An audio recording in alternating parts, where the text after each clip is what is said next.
In the late 1920s, a fiery nationalist movement swept through Finland, born in the small town of Lapua.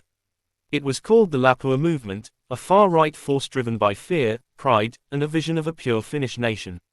This is its story, a tale of passion, violence, and a nation at a crossroads. Picture Finland in 1929, a young nation, barely a decade independent from Russia, scarred by a brutal civil war between socialist Reds and conservative Whites. The Whites won, but the fear of communism lingered, especially with the Soviet Union looming next door. Then, in the rural town of Lapua, a communist youth rally sparked outrage among conservative farmers and clergy.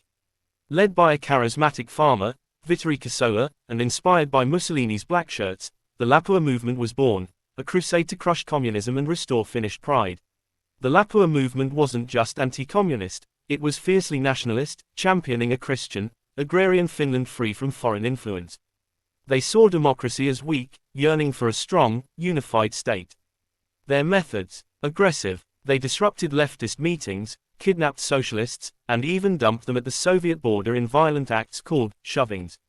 By 1930, their influence peaked with the Peasant March, 12,000 supporters storming Helsinki, demanding a ban on communist groups.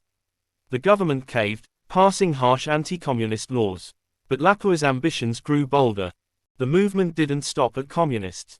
They targeted socialists, moderates, even Finland's first president, Carlo Ståhlberg, who was kidnapped in a shocking power play. Their biggest gamble came in 1932, the Mäntsälä Rebellion. Armed supporters seized the town of Mäntsälä, demanding the government resign. But President Per Evan Svinhufvud stood firm, declaring an emergency. Without broad support, the rebellion collapsed, and Lapua's leaders were arrested. By March 1932, the Lapua movement was banned, undone by its own extremism. Its members scattered, some forming the fascist-leaning Patriotic People's Movement, which lingered until 1944.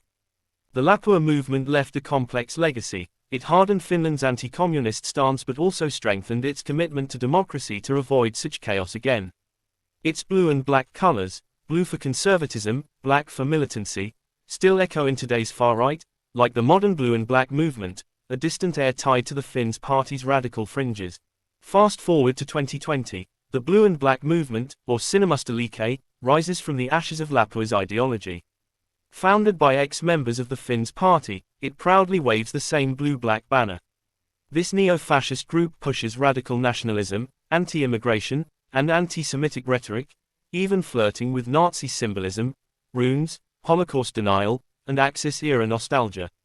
In 2025, it's small, polling under 1%, but its online influence grows, with events like Ruotsi's far-right rally exposing dozens of neo-Nazi supporters. Sinamusta isn't alone. The Nordic resistance movement, Finland's most notorious neo-Nazi group, echoes Lapua's street patrols and anti-communist zeal, pushing National Socialism with armed training and rallies.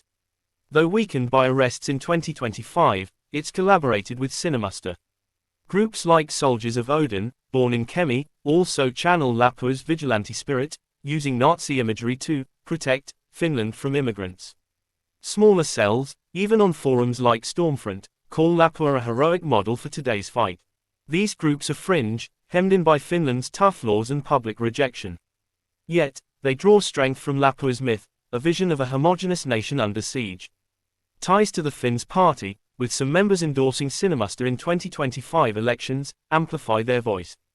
Globally, they're part of a far-right revival, repurposing interwar fascism for modern fears.